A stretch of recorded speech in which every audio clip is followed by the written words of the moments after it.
Oke, jadi ini adalah TWS Nothing Ear 2 yang awal-awal kemunculannya dia bikin geger. Karena desainnya doang yang unik, desainnya doang ya. Tapi untuk barang yang generasi pertama banyak yang komplain. Barangnya itu katanya cacat. Terus keluarlah si TWS Nothing Ear 2 ini. Apakah keluaran barunya sekarang udah lebih baik? Di video kali ini akan kita bahas.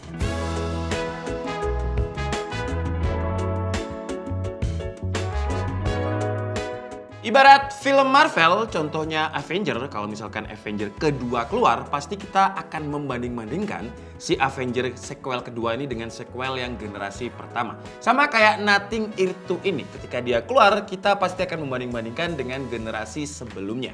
Walaupun kadang kalau soal relationship atau soal hubungan, ya siapa yang mau dibanding-bandingkan sampai muncul lagu Ojo dibanding-banding ke. Wong koyo ngene kok dibanding-bandingke.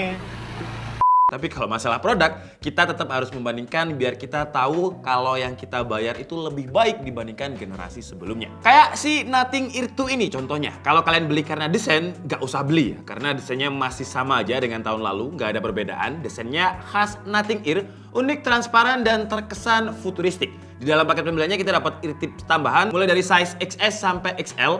Ya semuanya masih sama lah dengan Nothing Ear 1. Nothing Ear 2 ini kayaknya bukan improvement dari sebelumnya, lebih ke refine ya, lebih ke penyempurnaan dari seri sebelumnya. Jujur saya belum pernah nyobain yang Nothing Ear 1. Cuman untuk perbandingan saya udah cari di forum, cari di review-review masalah apa aja yang udah ada di Nothing Ear 1. Terus kita coba lihat apakah di Nothing Ear 2 ini udah diperbaiki. Salah satu contohnya kemarin saya nemu dari tech reviewer favorit saya, timnya Linus ya. Jadi ada channel Short Circuit yang udah bahas masalah-masalah yang ada di Nothing Ear 1. Sekarang kita akan coba lihat apakah di Nothing Ear 2-nya ini udah kelar masalahnya. Jadi kita bakalan cek apakah problem yang sama masih ada di Nothing Ear 2 ini, tapi yang nggak semua problem ya. Karena beberapa yang dia sebutin kayak casing yang kanan rusak setelah 9 bulan pakai, itu kan ya butuh waktu sekitar 9 bulan juga untuk reviewnya. Sedangkan si Nothing Ear 2 ini baru rilis beberapa hari yang lalu, dimasukin sama Urban Republic. Jadi kalau misalkan kalian minat dengan TWS ini, nanti linknya akan saya taruh di kolom deskripsi. Tapi kalau untuk ngecek apakah case-nya 9 bulan udah rusak,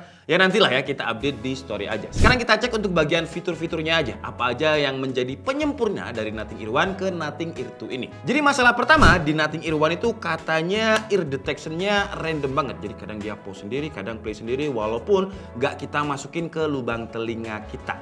Dan saya udah pakai si Nothing Ear 2 ini sekitar 2 minggu. Kemarin sempat saya bawa juga ke Bangkok pas saya diundang sama Ziun. Dan sepengalaman saya di Nothing Ear 2 ini ear detection-nya berjalan dengan baik. Dia nggak ada random pause kayak yang disebutkan di Nothing Ear 1. Atau mungkin buat kalian yang pernah punya Nothing Ear 1 juga bisa tulis pengalamannya di kolom komentar. Apakah kalian mengalami random pause ketika ear detection juga? Kalau enggak berarti ya mirip-mirip kayak Xiaomi ya jatuhnya ya, kayak gacha. Kedua, kita bakal coba touch controlnya. Di Nothing Ear ini touch controlnya mirip dengan AirPods, sama-sama ada di tangkai, dan katanya touch control di Nothing Ear 1 itu kemarin jelek. Bukan jelek ya, mungkin lebih ke kurang responsif.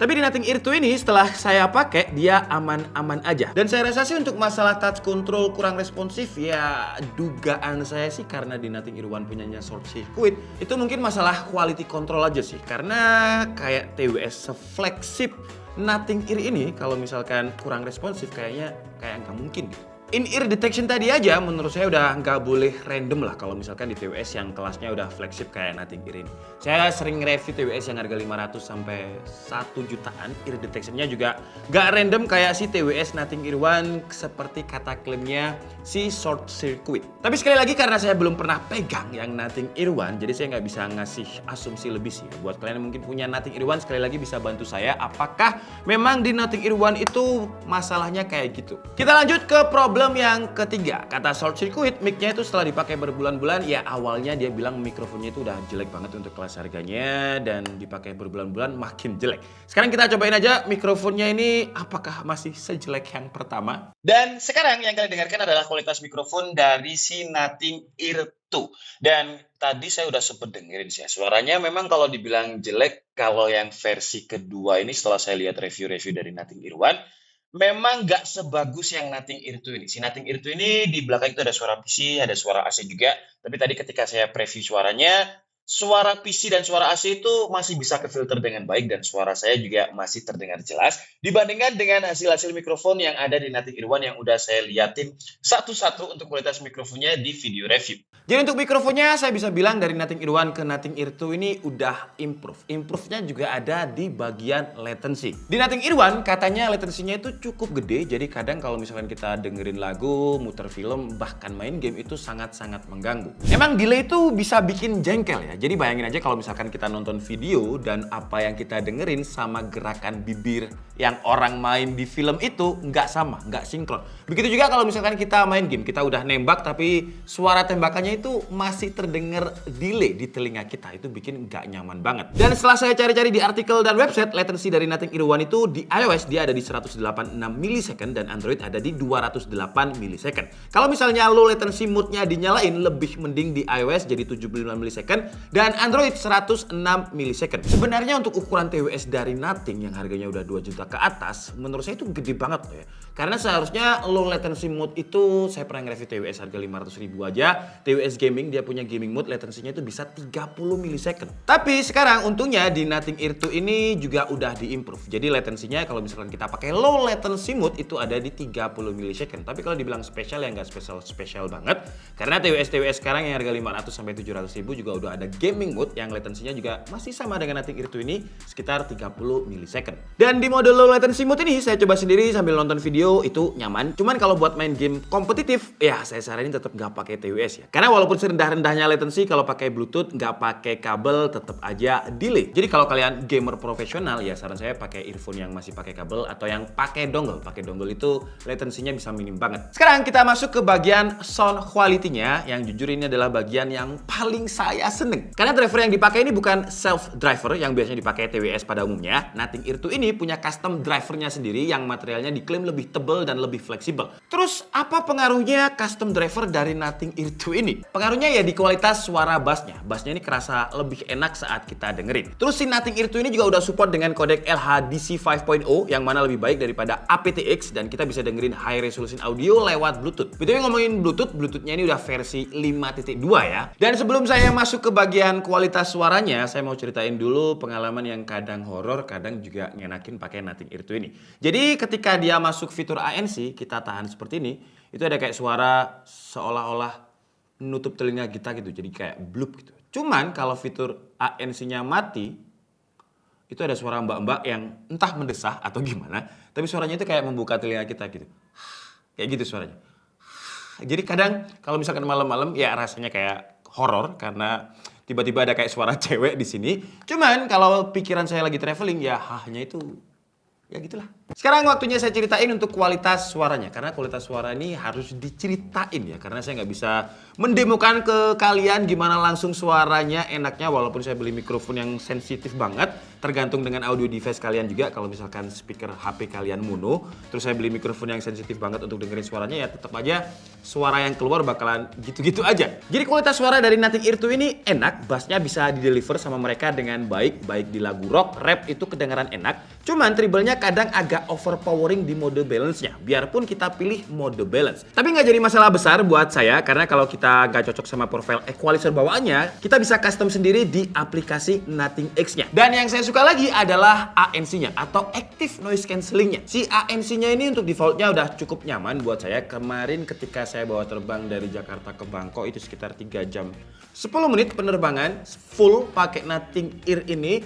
Dan hasilnya telinga saya itu nggak terlalu capek karena biasanya kalau misalkan saya pakai TWS terus ANC-nya nyala itu kayak ada air pressure gitu di telinga dan bikin capek. Tapi ini selama 3 jam 10 menit nggak capek. Tapi kita tahu lah ya pendengaran orang itu beda-beda dan Nating juga tahu. Makanya mereka bikin personalized ANC yang menyesuaikan pendengaran kita ANC-nya dan nggak cuma ANC aja yang bisa dipersonalize, sound profile-nya juga bisa dipersonalize. Jadi dia bisa adaptasi dengan gimana cara masing-masing telinga kita dengar. Dan si personalisasi suara ini fungsinya biar kita bisa dengerin suara dengan lebih detail. Tapi jujur kalau untuk kualitas suaranya dibandingkan dengan AirPods Pro Gen 2 yang kebetulan saya juga udah pernah cobain, kalau saya pribadi lebih seneng ke AirPods Pro Gen 2 karena suaranya bisa lebih balance. Ini balance tapi treble-nya kadang kayak overpower. Jadi kita harus setting dulu di custom equalizer-nya. Tapi kalau kita bandingkan dengan harga AirPods Pro Gen 2 itu sekitar 3.800.000 kalau nggak salah ya. Ini harganya lebih murah jauh. Nanti di bagian kesimpulan akan saya kasih tahu harganya. Terakhir pengalaman saya pakai Nothing Ear 2 ini saya merasa keren aja sih ya. Karena jarang saya nemuin TWS yang transparannya itu bagus kayak si Nothing Ear 2 ini. Jadi ketika saya bawa itu kayak seolah-olah saya ngerasanya jadi pusat perhatian gitu. Karena ketika saya buka, wah teman-teman saya itu langsung ngeliatin, TWS apa tuh? Karena TWS dari Nothing Ear ini kayak nggak ada brand lain yang sama gitu desainnya. Bahkan sampai tangkainya pun dibuat transparan, jadi kita bisa lihat dalamnya ada mikrofonnya, mesinnya dan bagian-bagian yang cukup nge-impress saya karena terlihat rapi. Dan dari sisi desain build quality ini saya bisa bilang lah kalau mereka ini sebenarnya cukup niat untuk ngebuat si TWS Nothing Ear 2 ini. Walaupun ada beberapa kekurangan yang menurut saya agak signifikan sih ya. Kekurangannya ada di bagian baterai. Baterainya di sini kalau ANC-nya nyala dia hanya bisa bertahan 4 jam aja. Kalau ANC-nya off dia bisa tahan agak lama tapi ya 6,3 jam. Dan dia bisa bertahan sekitar 22 jam kalau pakai casingnya. Tapi untungnya walaupun desainnya transparan seperti ini, air nggak transparan. Maksudnya air itu nggak bisa masuk karena dia udah memiliki sertifikasi IP54 Water and Dust Resistant. Oke lah, jadi mungkin cukup segitu aja video pengalaman saya pakai si Nothing Ear 2 ini. Dan untuk harganya, kalau saya lihat di beberapa marketplace, harganya itu sekitar 2,4 juta, 2399. Kalau kita bandingin dengan AirPods Pro Gen 2, dia lebih mahal ya. AirPods Pro Gen 2 itu 3.800.000, jadi selisihnya sekitar 1.400.000. Dan untuk harga 2.400.000 menurut saya sih ini udah oke banget sih. Kelebihannya kualitas suaranya nih enak di kelas harganya walaupun treble-nya kadang agak overpower. Terus dia juga udah ada apps yang bisa custom equalizer dan juga custom ANC plus personalized sound juga. Terus dia juga udah IP54 dan desainnya ini unik banget. Tapi kekurangannya karena saya adalah orang yang kadang barbar ya, karena dia pakai akrilik, jadi kalau misalkan nggak saya taruh waistbag atau saya taruh waistbag terus dia ketatap-tatap sama kunci dan juga HP saya, ya dia gampang lecet. Terus kekurangan lain adalah baterainya untuk ukuran TWS harga 2 juta lebih menurut saya, padahal dia udah pakai Bluetooth versi 5.2 ya, harusnya low power. Tapi entah kenapa baterainya ini cepet banget habis, cuma 4 jam aja. Jadi kalau ANC-nya nyala 4 jam, ya kurang sih menurut saya. Ya, itulah, saya Nick Stebedi and see you on the next video. Bye-bye.